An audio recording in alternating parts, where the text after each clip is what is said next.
Welcome back. It's finally time for another YouTube video. Sorry it has been so long. My schedule has been extremely busy, and unfortunately whenever that happens, I kind of get behind the 8 ball on these things, so to speak.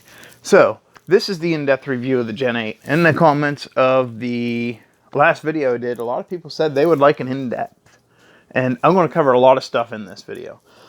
Number one, before you watch any farther, check out DixielandR. I buy all my stuff I possibly can from there. If it's out of stock, I physically wait on it to come back in stock and then buy it.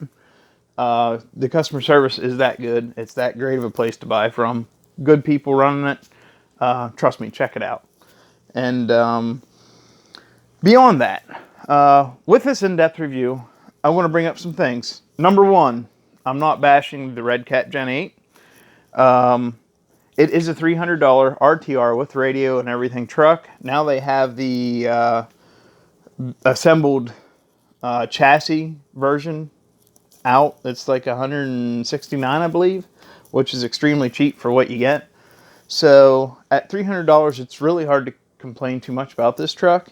There's definitely some design parts to it, which I'm going to bring up, that I'm not the biggest fan of. But in the same regards, it's not a single thing I'm going to bring up is a killer for this rig at all. Everything can be overcome. Most of it's probably already in the works to be overcome if it isn't already out on the market with the aftermarket support this truck's going to get. So, first off, I'm not going to get into the radio that much, or the tires and wheels it comes with, or the link that it came, the links that it came with. You already see on my truck I got brass links on it. The factory ones are gone. I'll briefly cover that reason in this video, but if you want more in-depth about the factory radio that it came with, the wheels and tires that it came with, and the links, then please check out my original Gen 8 review video. It was put out probably 3 weeks ago or a month ago, roughly, in between there. So check it out if you have any questions. I will show you the radio real quick, just in case it's the first one you've seen, which I highly doubt because there's a million videos on this truck. The only thing I don't like about it's the on-off switch is under the cover. But other than that, it's cheap. It's actually built fairly sturdy compared to, I mean, the Traxxas radios now feel real cheesy. You got to realize I've been in this hobby a long time. I remember back whenever the Traxxas radios were basically hammers. They were beast. You could probably drop them 50 feet and they wouldn't break. This is a wheel and tire it comes with. They are licensed. Foams in them, definitely not the best, definitely not the worst, but they get the job done. But if you want to see more about this stuff, check out the other video. I'm not getting into it. So, first off, we are going to go ahead and nip the elephant in the room's butt right off the bat. Okay? The big thing with bump steer, alright? Yes, this truck comes with bump steer from the factory, just a little bit. It has a little bit of bump steer. And let me put it to you, to plain and simple. 99% of the people that drive this truck, bump steer is not going to affect them. It is such a limited minority of people that the bump steer is going to do anything to them, and it's still going to be a rarity. I know some comp guys, and they comp nonstop. That's all they do. And the bump steer doesn't even bother them that much. It's not that bad a bump steer to basically write a book about. So as far as I'm concerned, bump steer, it's fixable. You just got to know what you're doing, okay? And it's not that big of a deal whatsoever. So the bump steer is fixable. Therefore, instantaneously, it scratches off my list. It is not a downfall that needs to be kept brought up again. I wanted to touch on it for the simple fact of telling you that's what's up, okay? So we're done with that conversation. Bump steer's out. We don't worry too much about it because it's fixable. Easily fixable. One of my big complaints. And this is a minor thing too. This is kind of, remember, we're talking about a $300 truck. I'm going to say some things. Do not take it like I'm bashing the truck whatsoever. Because like I said, at the price point it comes at, the aftermarket's going to fix some stuff. Now, the only way you're going to fix this is essentially different frame rails with an aftermarket skid. which is definitely possible. If this truck catches on and is popular, which at the price point and as many people as I see with it, I would say that's definitely in the cards for it. So now what I did was I lined, this is an SCX-10 2. This comes with a kit. This is for a standard SCX-10 transmission. My son still runs the kit transmission, so I still have this plate. Eventually I'll probably get him a standard transmission, but he runs the kit one. It holds up good. We're still rolling it, so he's digging it. So I'll just let him keep running it. Now what I did was I lined the skid up on the backside, where it would be screwed into the chassis per se. And I'm going to get a measurement here to where it would be on this side. And I need to add a couple more millimeters. Now I did this off camera, obviously, before. And there you go. You can see. We're basically at the 18 to 19 millimeter spot. Which if you look at that, I mean, that is a lot of extra skid plate, and essentially that's just surface area to catch on. Okay, now the hump that is on the skid plate, of course you've heard everybody probably talk about it, and the skid plate itself, kind of give you an idea, I don't have a tape measure on me at the moment, but I mean you can tell 19 millimeters is fairly large. So but the hump, I don't know if the camera's picking it up, but mine's all scratched up. I literally got hung up on this hump on places I've never even gotten hung up on my TF2 with. Now, granted, I'm running the A&M garage kit on my TF2, so that helps. But that hump, it has impacted me. I've got hung up more with this truck than anything else. So, now, of course, Bauhaus already has a skid. Many other manufacturers have skids out to take that hump out. So there again, that's a dead subject. It's not really worth talking about. The hump I could care less about. There's a fix for it. So it's another dead horse we don't need to beat. So scratch that off the list. I will briefly talk about the links. These are D-links. I had these custom made for this truck back whenever I ordered these links January 12th. My truck was supposed to be here basically about the same time these would have gotten delivered. My truck was like lost in the mail for 2 weeks, 3 weeks almost. So by the time I got the truck, I had the links just sitting around looking at them. But anyhow, these have 4mm inserts. They have Revo rod ends. They're definitely durable. It also gives me some weight down low. So, excuse me. Got a little sinus thing going on. But these are brass. The upper links I did in Delrin. Of course, the steering link is brass as well. So I did that for durability. The factory links were definitely lacking durability, and I have seen many people breaking them. What I already imagined right off the bat, as soon as I seen the links, I knew it was going to happen. I didn't even run the factory links with my truck because A, they rub the inside of the factory wheels and tires.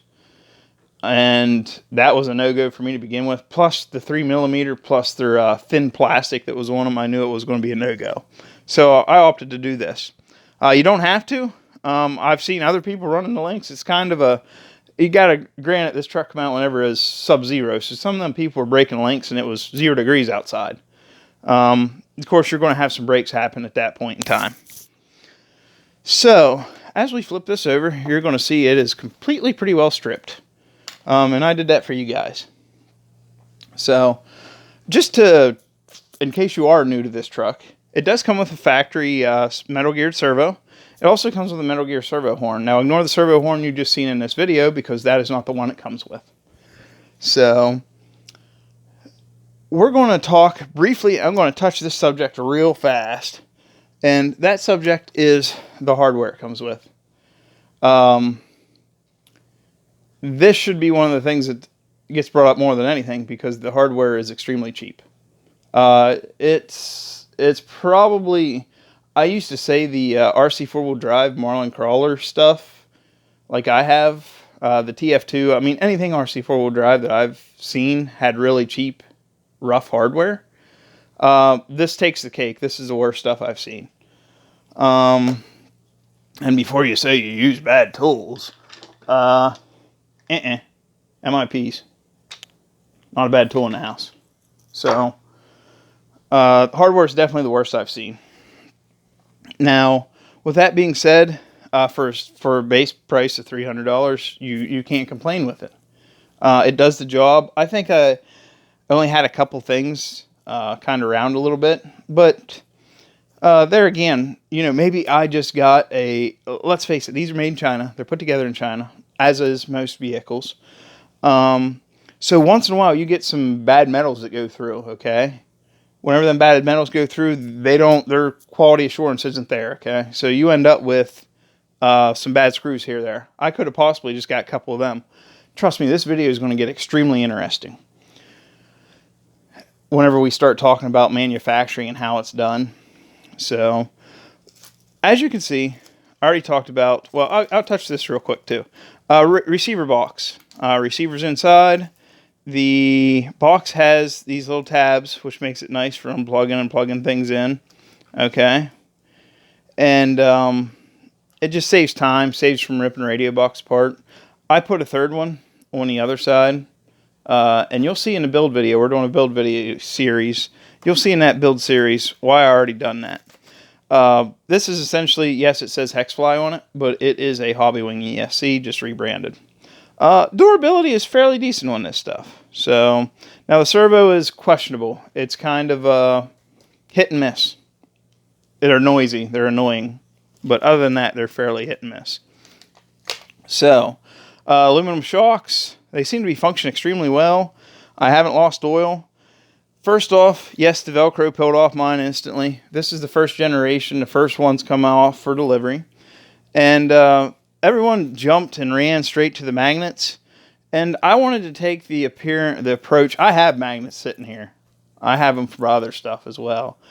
But I wanted to take this in a different approach. As an approach to somebody that didn't have the magnets available to them or didn't want to spend more money on the product.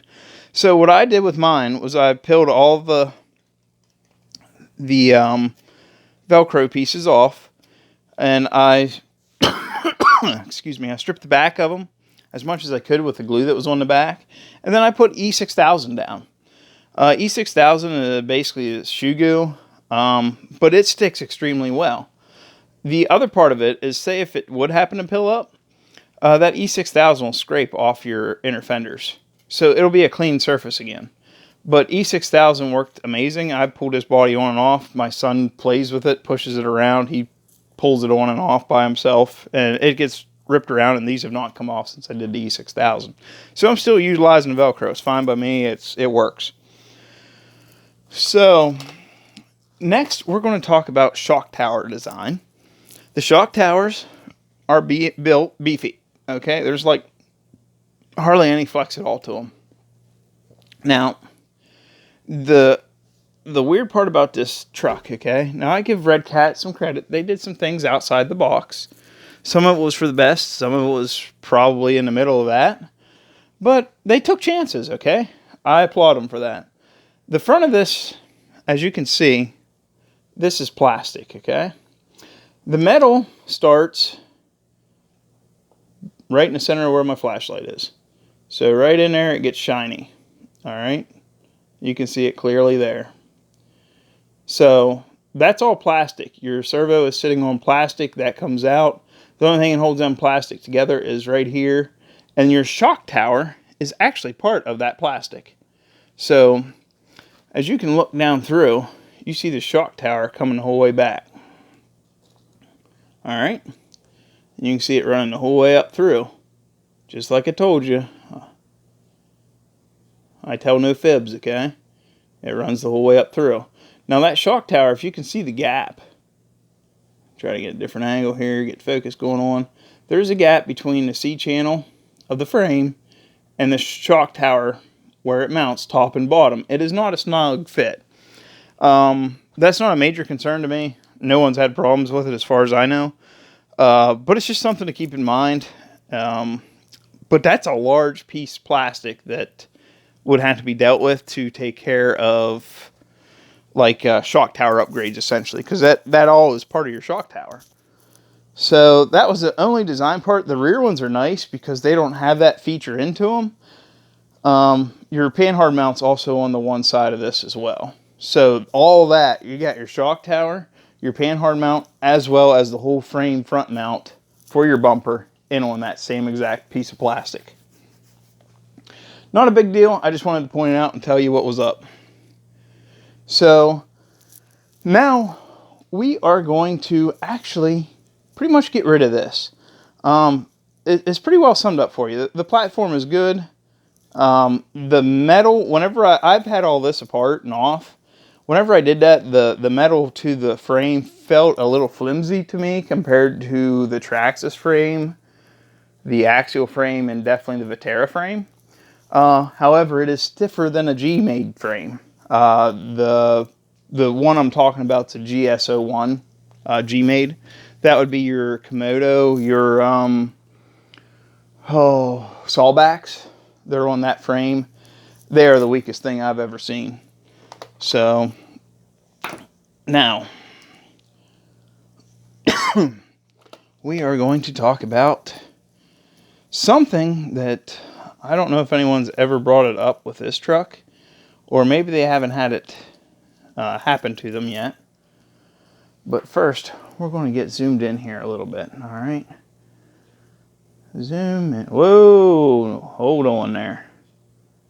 It got a little excited, I do believe. So we'll back up just a wee bit. All right. So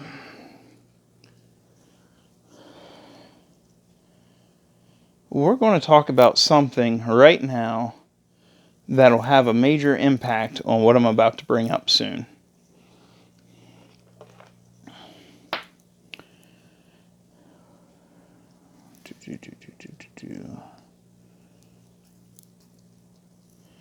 It may be a term you've never heard before. Depending on if you're in the off-road world or mechanic world at all, you'll know exactly what I'm talking about. You may even see it already. I'm going to let these sit here for a second.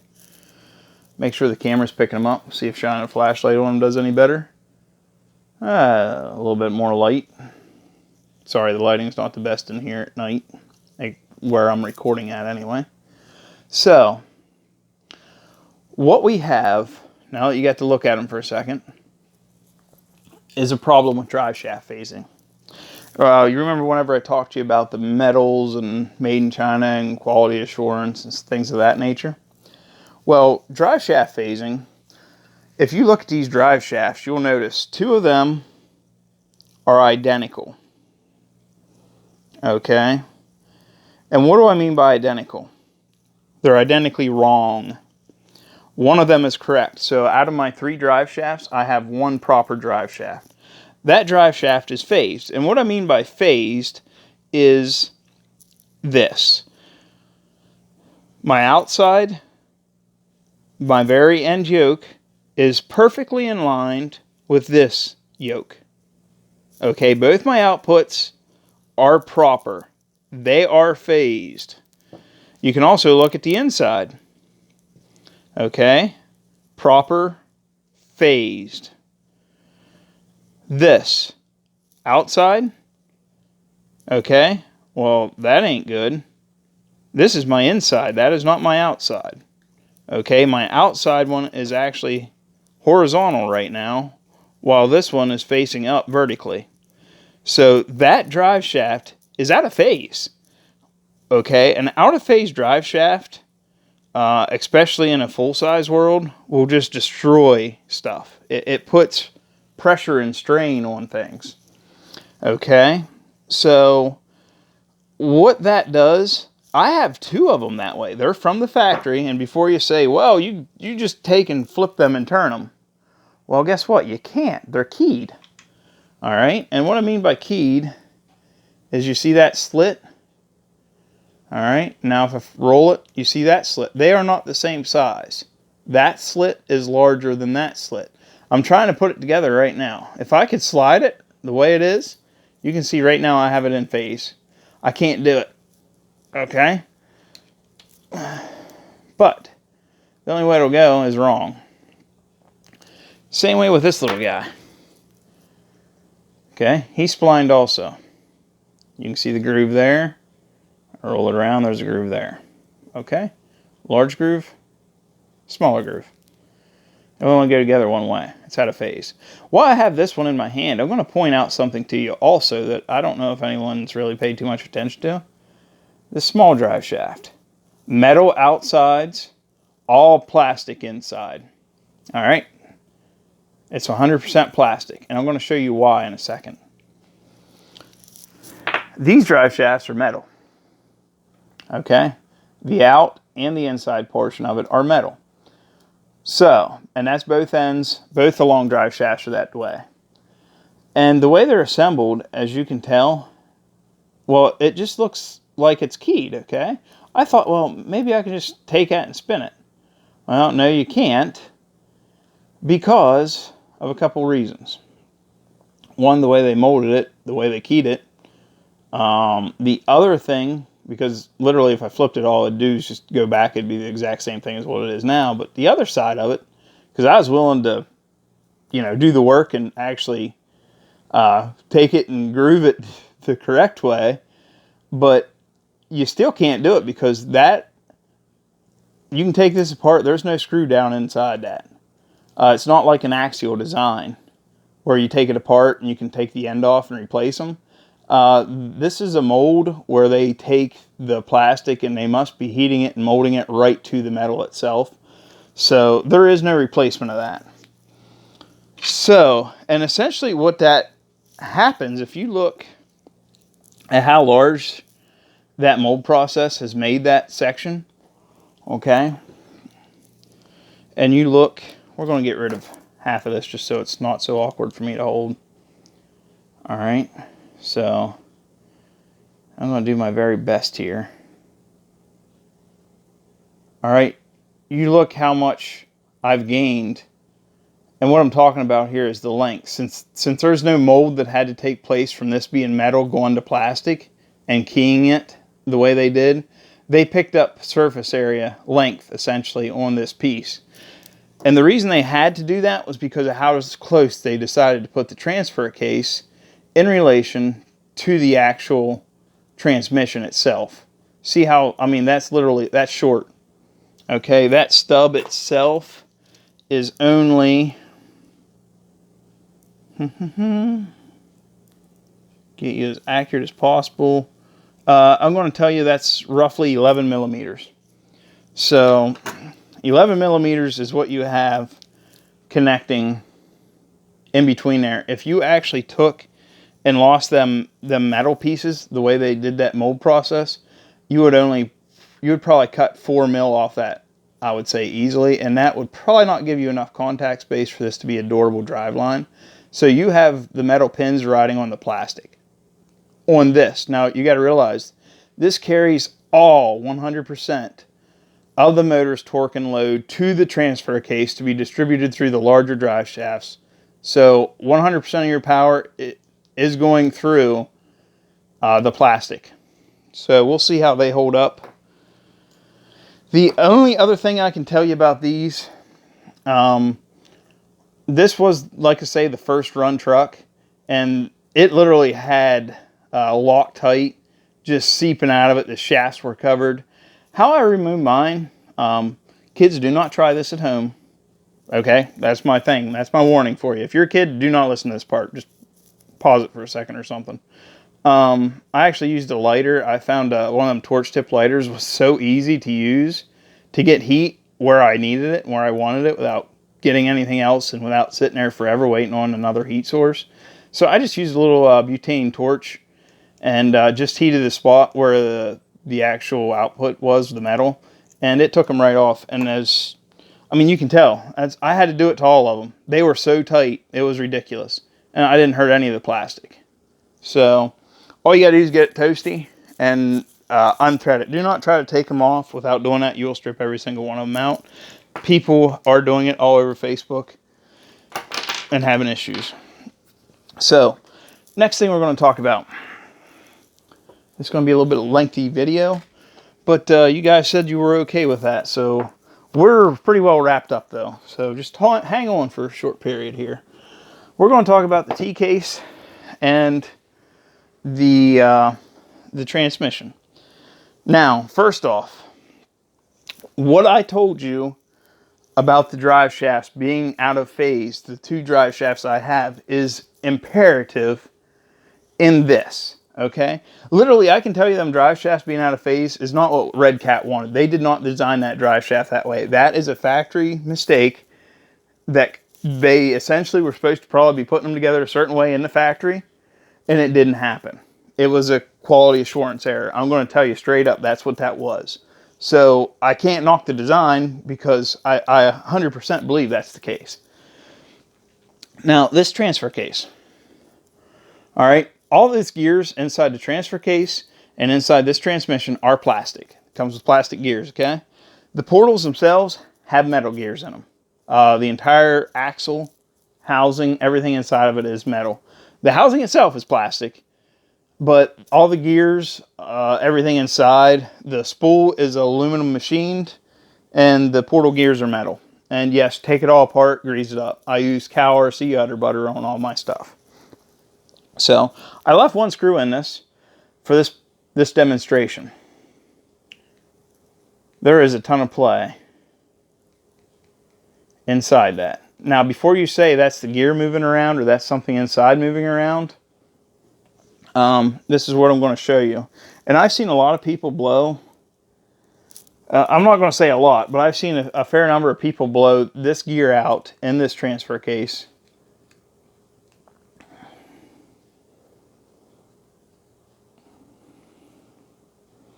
And I 100% believe if you would actually take and look at their trucks, I'm willing to bet you the ones that have blown this gear out had drive shafts that were out of phase.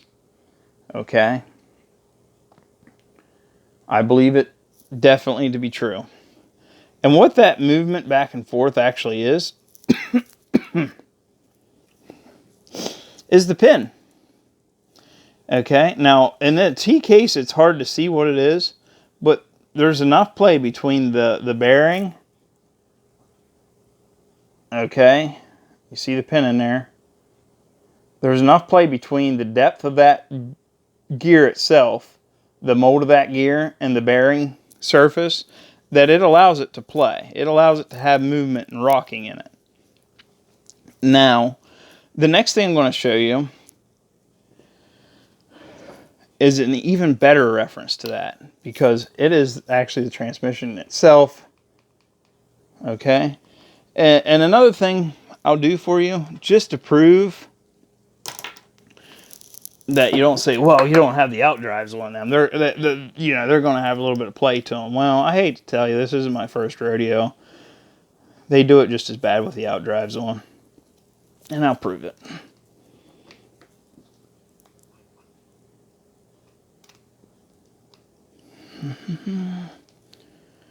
Of course, doing it, working around the camera. See where I'm at here. That's close.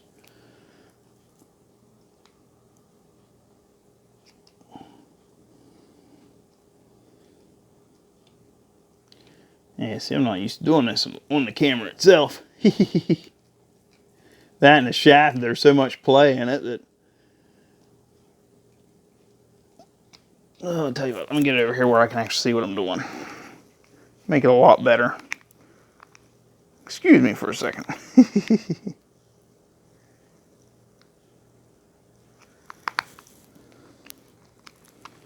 There we go.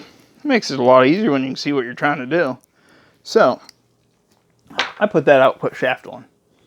Alright, this might even show you even more so how bad it is. Alright, there we go. Boop, boop, boop, boop. You can actually hear it. So, I'm going to take this screw out. And this one really shows you because of how the gear sits in there.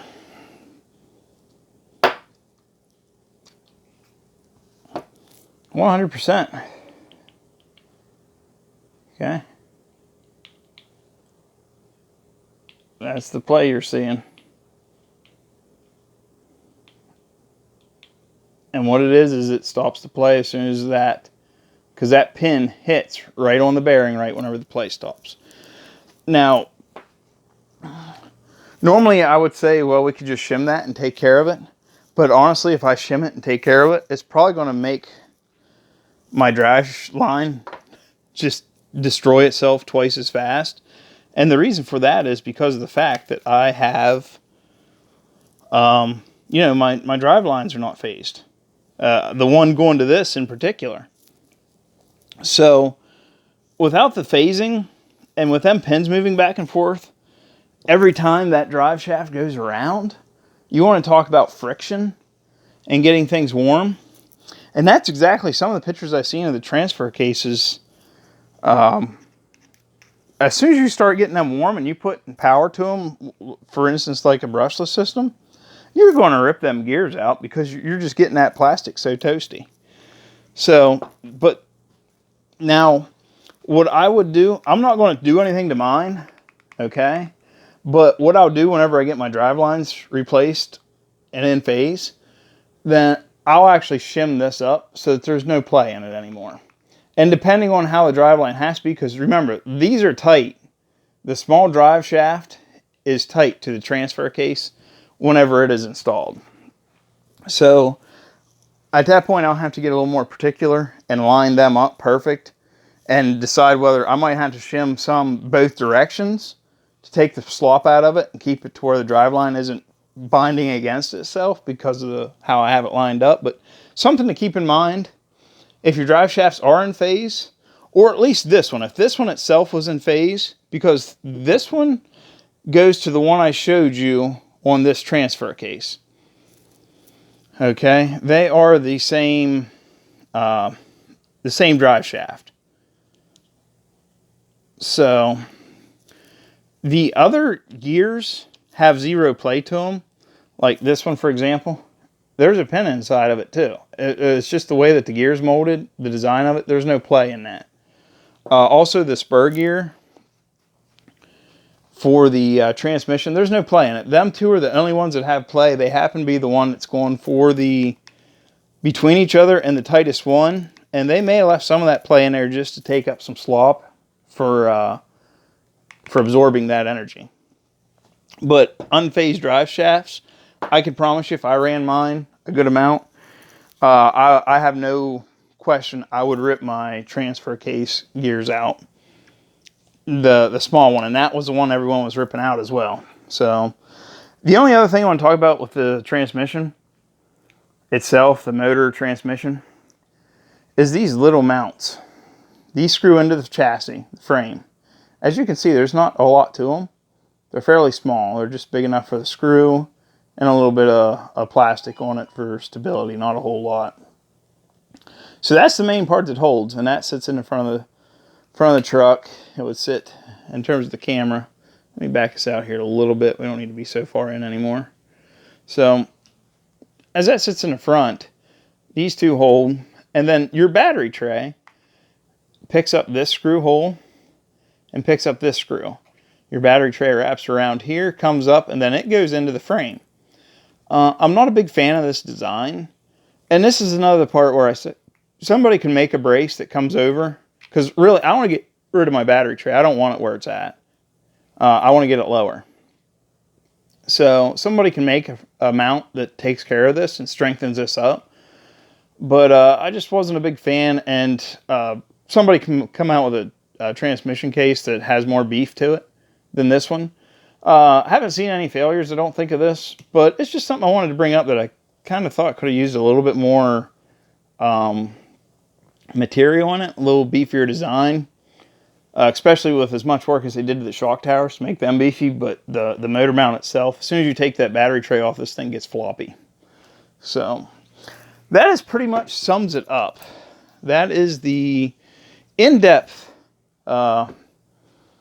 my view of the Gen 8. I really like the truck. I've had fun with it. I haven't got to run it a whole awful lot. We've been busy with Motorama and the other videos you've seen, and just life in general.